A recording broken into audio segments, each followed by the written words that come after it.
咁今日同大家比較下呢兩部呢個最新出嘅 iPhone 7啦。呢部華為 P9 Plus， 點解比呢兩部呢？原因好簡單嘅，因為我得呢兩部啫。主要我都係比較今年2016年推出嘅機嚟嘅。上年推出嗰啲呢就冇比較啦。希望之後有其他機再一齊比啦。暫時呢兩部其實有好多朋友呢都會去比 iPhone 同埋呢個華為 P9 Plus 嘅。點解呢？因為今期呢華為呢個 P9 或者 P9 Plus 呢，其實呢就多咗個徠卡認證嘅鏡頭啦。咁所以喺個成像質素入邊呢，其實呢都係有啲保證嘅。因為始終有間知名嘅相機製造商做監製，咁所有嘢都似樣嘅。我哋睇翻個外觀先。外觀咧，呢個 P9 Plus 咧，其實就係一部好薄嘅手機啦。冇乜特別嘅啫喎。Plus 就大啲啦，5.5寸螢幕啦。如果冇 Plus 嗰部咧，5寸螢幕啦，有指紋解鎖啦。iPhone 都一樣有指紋解鎖咁樣嘅。不過 iPhone 喺前面，7嘅話就單鏡頭啦。如果 iPhone 7 Plus 就雙鏡頭啦。依家又揾呢個單鏡同雙鏡比，係咪唔公平呢？都唔係嘅，因為 iPhone 個雙鏡暫時嚟講呢，都只係分開運作，一個遠啲嘅鏡頭加一個近攝嘅鏡頭。但係華為呢個就唔係嘅，就兩個鏡頭一齊去運用，擋住其中一個鏡頭呢，咁佢嗰個出到嚟嘅畫面嘅成像呢，就真係會差咗嘅。兩部機嘅操作方式都係相似嘅。其實啲大陸手機好多個界面都跟到好接近 iPhone 咁樣，即係啲 icon 擺晒喺面，跟住可以開 folder 擺嘢啦。華為都係一樣嘅，icon 擺晒喺面，跟住開 folder 可以擺嘢。你睇下好似嘅。喺暢順程度咧，兩部都極之暢順嘅，可以話各自各有唔同功能嘅。呢部 P9 Plus 咧就有呢個 Force Touch 啦。iPhone 有 3D Touch 啦。即係點啊？大力啲撳落去有反應咯，可以有特別嘢揀咯。華為呢個都係㗎。好多人覺得喂，係咪跟 iPhone 咁啊？都真係好跟嘅啦，自拍影片。不過佢就黑白，呢個慢動作，咁正常嘅。大家賣點唔同啊，因為華為嗰個相機雙鏡頭賣徠卡㗎嘛，黑白同埋 M Mode 即係 Manual Mode 手動模式。iPhone 嗰個咧就賣呢個慢動作嘅錄影所以大家上面擺嗰啲嘢有少少唔同。有人問華為嗰個其實係咪假嘅？係咪撳耐啲就照出㗎？其實唔係嘅，講俾大家聽。真係要大力撳先出到個表嘅。另外華為咧就多咗個功能嘅，佢就隱藏咗嗰啲叫做虛擬鍵啦，或者個導覽鍵啦。又係用個 Force Touch 嚟做，大力啲撳就等於撳咗個粒掣啦。當然啦 ，iPhone 嘅 3D Touch 咧，其實咧就應用層面咧多啲嘅。多啲唔同 app 去支援佢啊嘛，因為話晒 app 好大間。我求其真係揾個 YouTube app 撳落去咧，個 3D Touch 咧都有佢嘅特別功能。Google 又有嘅。試下揾下其他啦。Facebook 睇下有冇。Facebook 又有嘅。大家未必用嘅，我自己用 6S 開始咧，都其實少用呢個功能喎。但係佢又真係周圍啲 app 都有，你睇本地嗰啲 app 咧都有 Force Touch 功能。但係華為嗰邊咧真係少啊。譬如佢自卡嘅即係圖片庫都已經冇啦。短信咧，短信有啦。Google Play 自己都冇啦。另外 Google 嗰啲 app 咧，舉例我哋睇下Google Photo 啦，冇噶，好多都冇噶，音樂冇啊，影片都冇啊。所以喺使用上咧，我哋不如睇埋 YouTube 嗰啲啦。冇嘅，全部都冇嘅，震咗兩下咁就算嘅。另外喺圖片庫入邊咧都可以 Force Touch 嘅。舉例啦，開咗張相喺度啦。我大力撳咧，佢就真係會有個放大鏡開俾我嘅。大家見到啦，細力啲啊冇咁放大啦，大力啲就放大啲啦。咁啊都係得意嘅應用嚟嘅。咁喺效能上面有咩分別呢？效能上面呢 iPhone 係極之快嘅，快到可以話係快過呢個 MacBook Air 嘅。佢自己快過 iPad Pro 啦 ，iPad Pro 本身都快過 MacBook Air 啦，可以達成到好多舊時手機做唔到嘅嘢，譬如喺相簿入邊分人啦，分人咧仲要講緊去認嗰塊面喎，喺個手機嗰度認喎，咁啊過往呢啲咧喺手機做唔到啊，極其量去到電腦嗰度做，電腦做完之後再 send 翻個手機咁樣，依家係直接喺個手機度認。由於效能高啦，所以拍片咧，亦都係效果好好多啊！尤其是講緊咩拍 4K 片咧，其實需要好大處理器嘅能力先至拍得好嘅，起碼唔會話好似 Android 機咁有過熱嘅問題。即係話咧 4K 片咧可以不限時咁樣不斷拍，iPhone 先做到啊！其他 Android 機咧話唔限你時都好啊，但係最終可能拍下過熱。要逼你刪相機。咁啊，去翻華為嗰邊啦，華為嗰個嘅 CPU 咧個處理能力咧，如果計上年2015年咧粒 U 就係最 top 嘅，但係如果計16嘅話咧，咁佢就唔係最 top 啦，個速度慢過 Snapdragon 820嘅，快過810，不過慢過820。咁另外就係當佢拍片嘅時候啦，拍片咧咁華為呢部機咧就唔支援 4K 拍片嘅。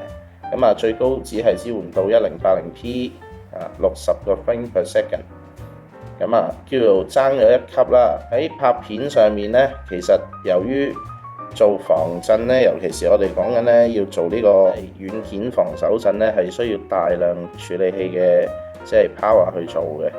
咁啊好多嘢要計嘅，咁所以佢喺拍片嗰陣時個防震效果咧就差過 iPhone。但係如果個 CPU 可以快啲，應該嗰個防震都會做得好啲。App 嗰啲咧，其實都兩邊大部分 App 都有嘅，一邊 Android 陣營，一邊就 iOS 陣營。咁啊，視乎你有冇啲特別 App 係其中一個平台先用得到嘅啫。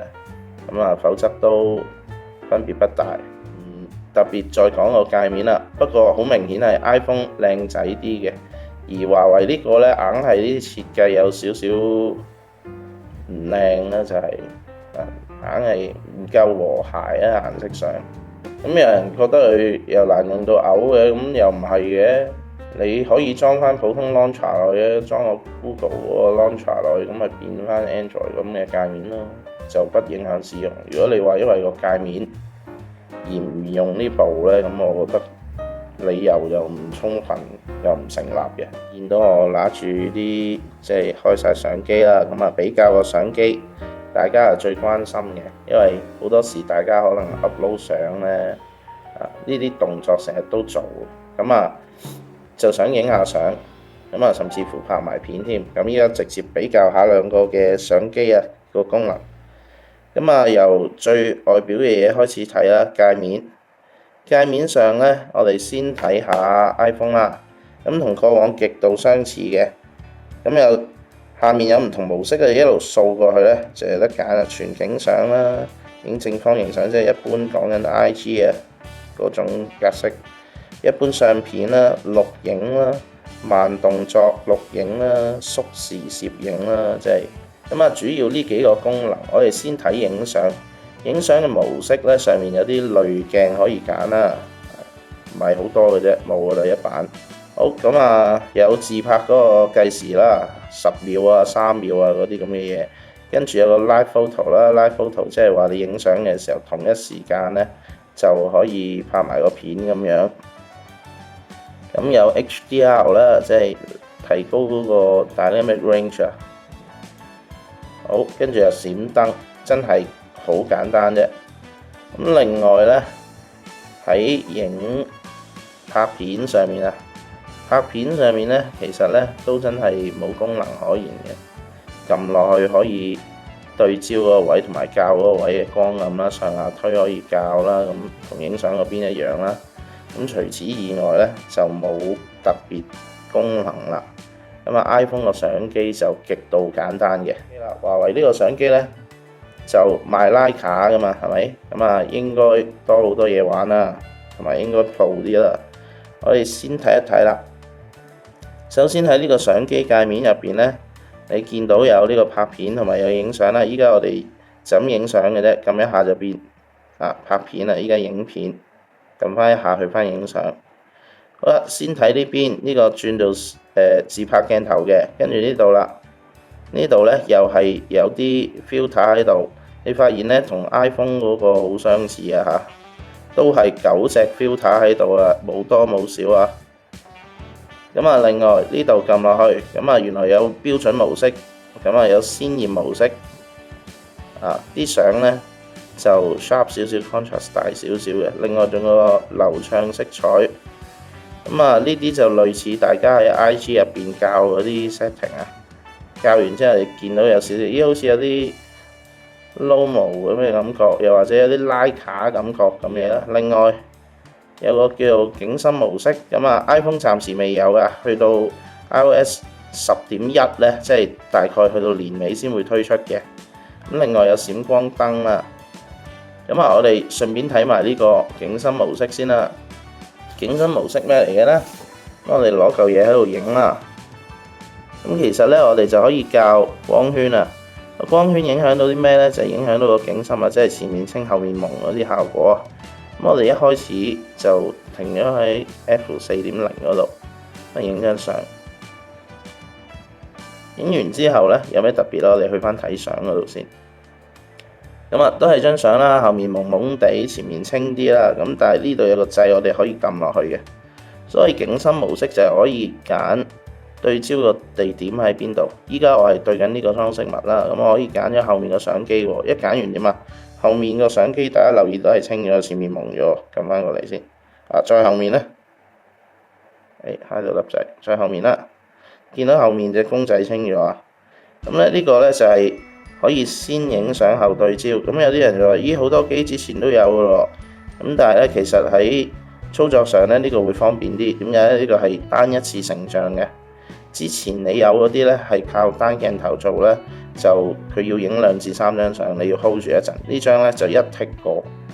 咁啊喺啲喐動緊嘅嘢入邊呢，嗰個呢要影3張相呢唔 work 嘅。呢個一剔過先會 work。咁除咗可以影完之後揀嗰個叫做對焦點之外，我亦都可以揀嗰個景深嘅。校個即係呢個光圈啊，個數值啊，校到最大，即係最細光圈啦。咁你見到3樣嘢都清晒嘅。咁但係如果我慢慢推翻高嗰啲光圈咧，推到0.95咧，你發現後面再朦咗一啲嘅，即係令到嗰個淺景深效果更加明顯。咁當然啦，呢啲就假嘅淺景深嚟嘅。我真係推到0.95呢張相有陣時唔係好自然嘅。呢張叫做好似勉強 OK 咁啦，但係通常呢，落翻去4.0呢，效果就最討好嘅。咁啊幾好玩嘅一個功能。咁另外你可以喺呢個時候呢，加翻啲 filter 落去俾佢嘅，後加。咁大家見到個分別都好大。呢個呢，直情可以做到咩啊？你喺個焦點入邊嗰啲嘢彩色，後面嗰啲黑白咗咁滯，有冇發現啊？對咗後面，前面黑白咗，對前面呢就彩色，後面變咗黑白。咁啊，呢啲幾得意嘅，校完可以 save 翻個效果啦。咁可以 save 好幾張相出嚟，線出嚟呢，你會發現呢有手動模式。手動模式呢，亦即係話你可以調校好多嘅嘢，逐個睇啊。呢度白平衡嚟嘅。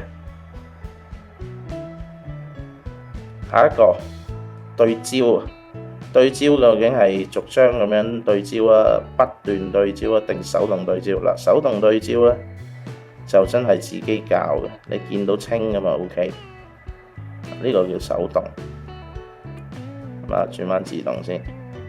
另外可以校個曝光啦，加0.3、0.7啊咁樣。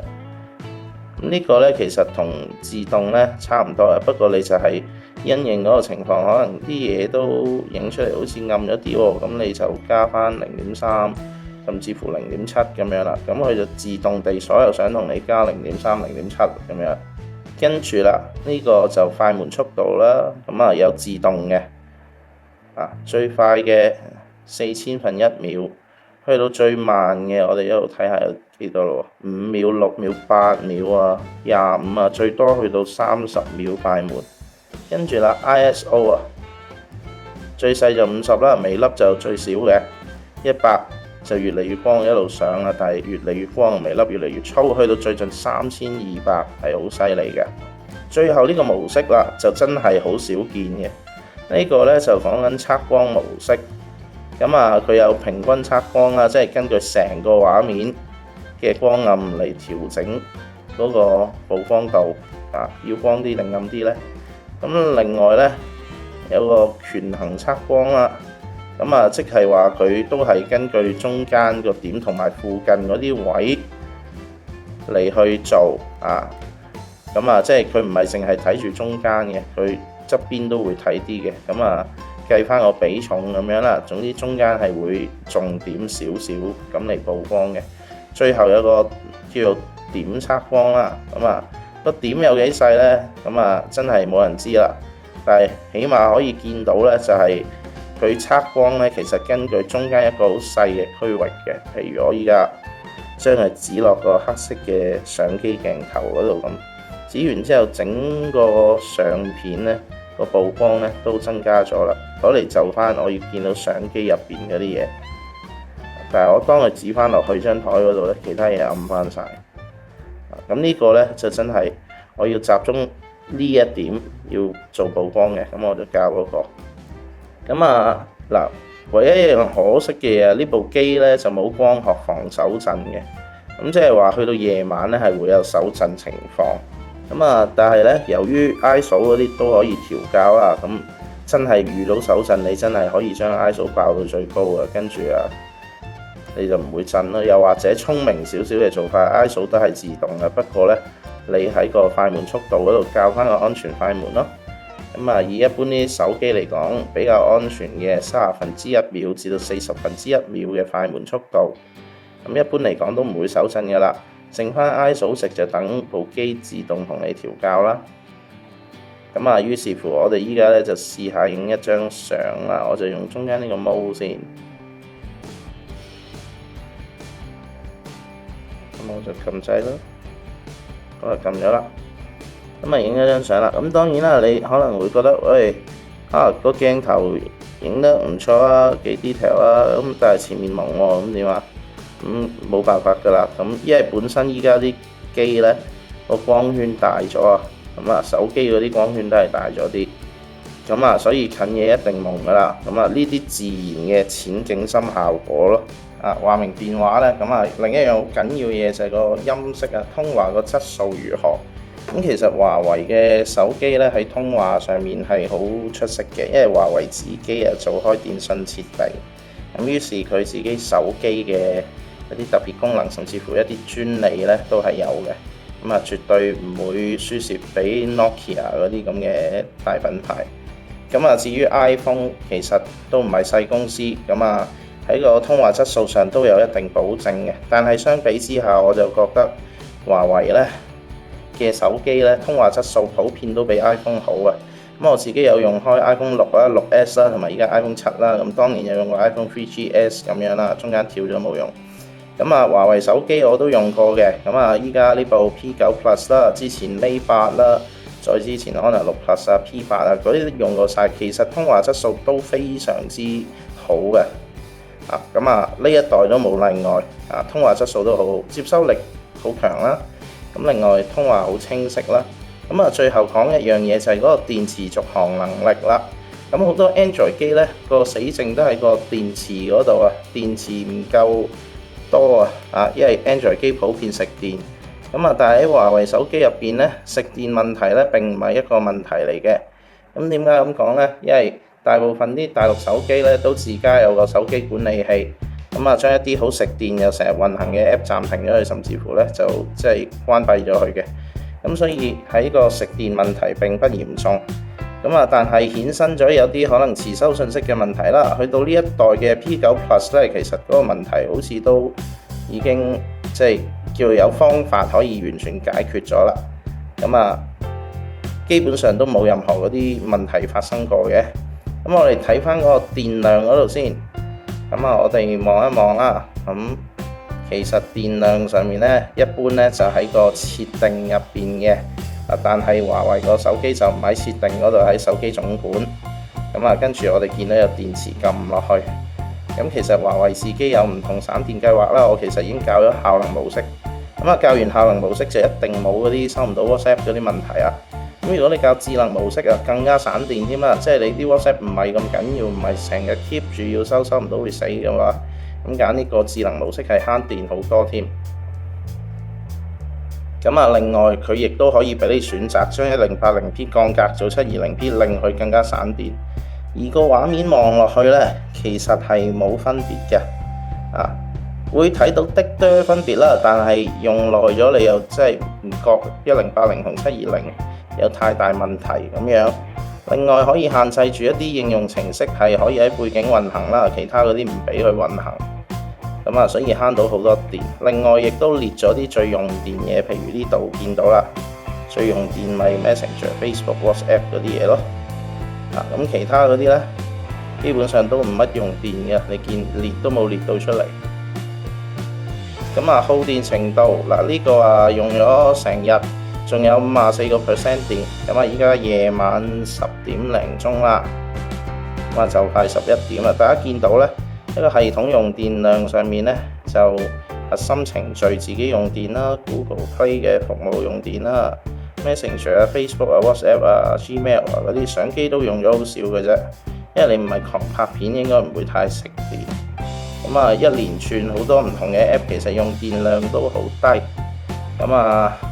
用咗幾耐呢？其實大概晏晝2點鐘掹叉電器啦，用到依家10點鐘，大概都係10個鐘頭咯，用咗10個鐘頭，仲有54%電，應該夠一日用噶啦。至於 iPhone 個電量呢，iPhone 電量呢就一向比 Android 出色嘅。電池比較細，但係反而個續航力都唔差嘅，一般使用 OK。你除非玩 game 玩得多，玩 game 就真係冇走雞啊，用足咁多電嘅，真係鬥個電池大啦。依家一般普通待機啊、收 message 啊嗰啲又好慳電嘅。依家見到100% 啦，其實因為我用 iPhone 咧就套埋個電套嚟測試。我哋依家望一望先。電套得返22% 電，部機就一路 keep 住滿。亦都一樣啦，都係用咗10個鐘頭到啦，一齊攞出街。中途有聽過下歌咁樣添嘅。今期個電殼電量比上代大咗啊，變咗好似2200幾定2300幾個 mAh。部機1900幾 mAh， 所以加埋都好足夠啊，加埋都3000幾 mAh 啦。華為嗰部亦都係3500 mAh， 所以兩部個電量都好接近。你見到個用量呢，iPhone 上如果鬥嗰個電池，大家都3500咁計啊 ，iPhone 稍為好似慳電少少啊。即係我計大家3000幾 mAh， 依家 iPhone 大概用咗電殼嗰度，大概都係用咗一半到。即係總共3000幾入邊嘅一半。呢部 P9 Plus 都係咁上下。但係 iPhone 今日我就用多咗嘅，用嚟聽歌啊，我就試過 Lightning 嗰個耳機聽清楚啲音質，聽耐啲嘅。呢部就冇聽嘅，華為冇聽。所以如果照嘅電量 ，iPhone 應該係略勝一籌啊。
嗱，咁啊真真正正嘅即係比較咧，咁啊嚟到呢一度啦，咁啊希望即係大家都會即係叫做有啲資訊可以知道兩部機分別喺邊度啦。嗱，今日講到嚟呢度，多謝大家收睇。